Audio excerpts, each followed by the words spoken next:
Sa video na ito, ibibigay ko sa iyo ang mga blue chip stocks at real estate investment trust na magbibigay ng cash dividend na ang payment date ay December 2024. So kung gusto mong malaman, panoorin mo na ang video na ito.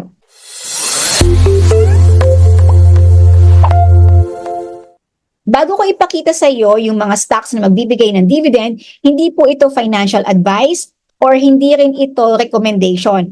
Ang purpose nito is for informational lang and educational purposes para maturuan kita kung paano ka maghahanap ng dividend. Pero sa stock market, you really need to learn the stock market bago ka mag-invest. At mas maganda talaga na alamin mo muna bago ka magsimulang mag-invest. Okay? Yun yung reminder ko bago ko ipakita sa iyo ang mga stocks and real estate investment trust na magbibigay ng cash dividend. Ituturo ko sa iyo step by step kung paano mo ito gagawin para at least magawa mo siya on your own. Ito yung website, isa sa mga website kung saan ako nag-check ng dividends. edge.pse.com.ph. Okay? So, ang isa sa magbibigay ngayong December 2024 ay BDO na stock. So, BDO Unibank, lalabas yan. Click mo lang dito sa search bar. And then, i-click mo ditong dividend and rights. So, lalabas na dito yung mga dividends. Ibig sabihin, nakalagay, magbibigay siya dito ng 1 peso per share at ang ex-dividend date niya ay December 12 at ang payment date ay December 27, 2024. Make sure makabili ka before the ex-dividend date para makasama ka sa mabibigyan ng dividend. Okay? Another one is BPI. I-type mo lang yung BPI dito. Yan, lumabas na yung Bank of the Philippine Islands. I-click mo ulit yan. So, ganun din, same step. Click mo yung dividend and rights. So, ayan, magbibigay siya ng 1.98 per share. December 3 naman yung kanyang ex-dividend date at ang payment date ay December 20, 2024. So, ibig sabihin, hindi ka na pwedeng makahabol dito sa BPI, okay? Ang ex-dividend date niya ay December 3. Next, ang real estate naman, ang real estate investment trust na magbibigay ng cash dividend ngayong December 2024 ay itong PREIT. Yan.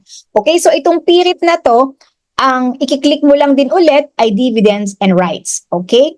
So, magbibigay siya ng 0.0325 per share na cash dividend at ang ex-dividend date ay December 12 at ang payment date ay December 27, 2024. So, meaning hindi ka na rin makakasama sa mabibigyan ng cash dividend. Ang payment date ay December 27 dahil kailangan makabili ka before the ex-dividend date. Okay? So, ibibigay ko din sa iyo yung mga na magbibigay ng na ang payment date ay January 2025 para at least may idea ka kung ano-ano ba yung mga stocks na yon. Pero ang kanilang mga ex-dividend date ay December. So, simulan natin dito sa Citicorp Energy REIT.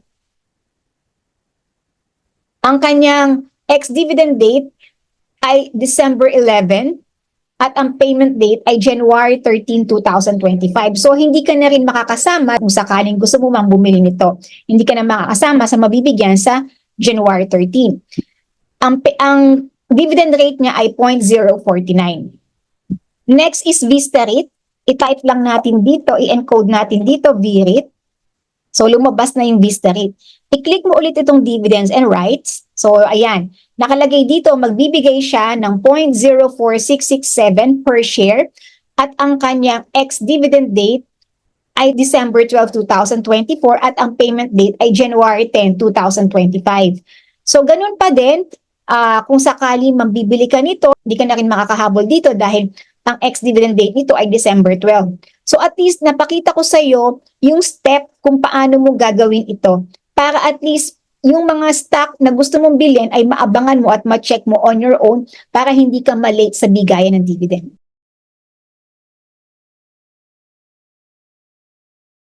Kung gusto mo pang matutunan kung paano mag-invest sa dividend through the Philippine Stock Market Investing, umattend ka sa aking libreng training ngayong January 7, 9, 11, and 14, 2025. Ituturo ko sa iyo kung paano magsimula sa Philippine Stock Market, paano mag-invest sa long term, sa short term, at paano mag-invest sa dividend. So asahan ko ang attendance mo, ilalagay ko yung registration link sa description, mag-register ka para hindi mo makalimutan. Mag-subscribe ka na rin sa aking YouTube channel para maging updated ka pa sa mga stocks or REITs na magbibigay ng cash dividend. Salamat!